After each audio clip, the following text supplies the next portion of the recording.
Paciente Joe, de 24 años de edad, procedente de Nueva York, de sexo masculino, llega a consulta voluntariamente. Sus interlocuciones son de una persona tranquila y coherente. Motivo de consulta: el paciente refiere, entre comillas, creer tener una relación con su pareja estable. Relata que al inicio de la relación la comunicación era más fluida, él sentía que todo era sano y existía confianza. Después de tener conductas sobreprotectoras y creer que estas eran controladas, percibe que su pareja presenta desinterés por él. Narra que comienza a sospechar que está saliendo con su terapeuta y decide seguirla. Esto hace que las conductas que se creían controladas surjan incontrolablemente. El paciente comenta y notifica que el motivo de consulta es querer aprender a manejar sus impulsos y controlar las conductas sobreprotectoras. Área de ajuste.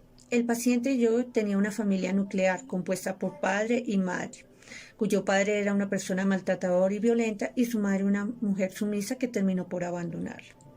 En el área personal, físicamente delgado, blanco, cabello oscuro, un poco tímido, reservado, con conducta de personalidad retraída, y tiene una percepción de superioridad ante las personas que lo rodean.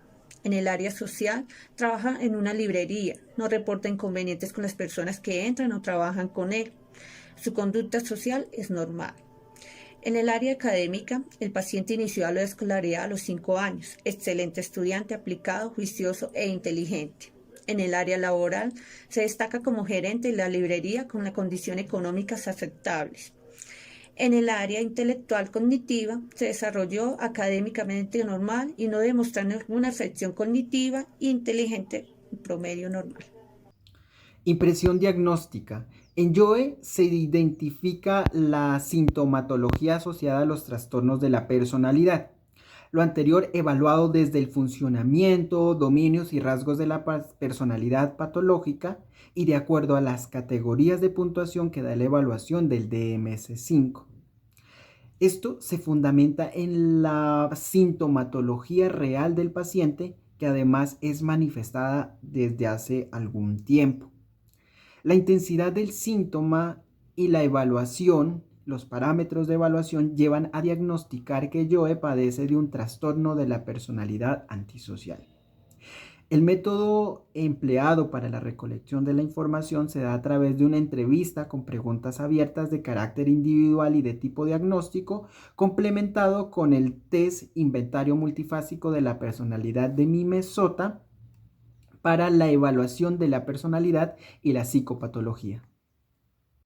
De acuerdo con el análisis de la información y la terapia de tercera generación del caso del paciente Joe, nos podemos dar cuenta que es una persona que ha tenido varios sucesos de sufrimiento en su infancia, como la desconexión con sus progenitores, la muerte de su padre, el abandono de su madre y sucesos que lo han llenado de dolor y sufrimiento, lo que lo han llevado a actuar de una manera irracional, causándole daño a las personas que lo rodean sin importarle pues el daño que les causa.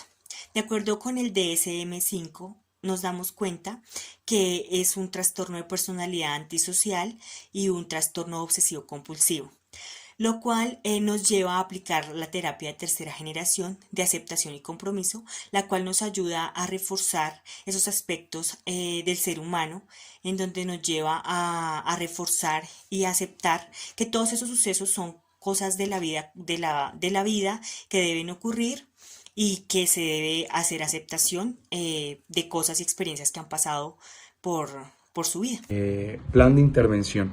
Encontramos 3 conductas problemas. Trastorno de la personalidad. Para el trastorno de la personalidad realizamos la terapia o trabajamos con la terapia dialéctico-conductual.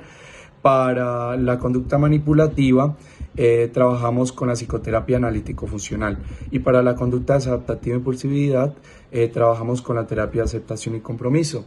Estas 3 terapias nos han servido para hallar el plan y para así llevar a cabo este plan de intervención.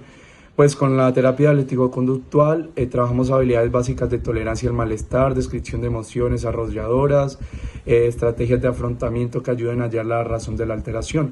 Para la conducta manipulativa detectamos conductas relevantes, construimos un ambiente terapéutico donde se haga posible la aparición de conductas problemas, reforzamos positivamente las conductas del paciente, y para la conducta desadaptativa trabajamos actividades para que el paciente logre habilidades de autocontrol emocional, reestructuración cognitiva y modificación de conducta. Muchas gracias.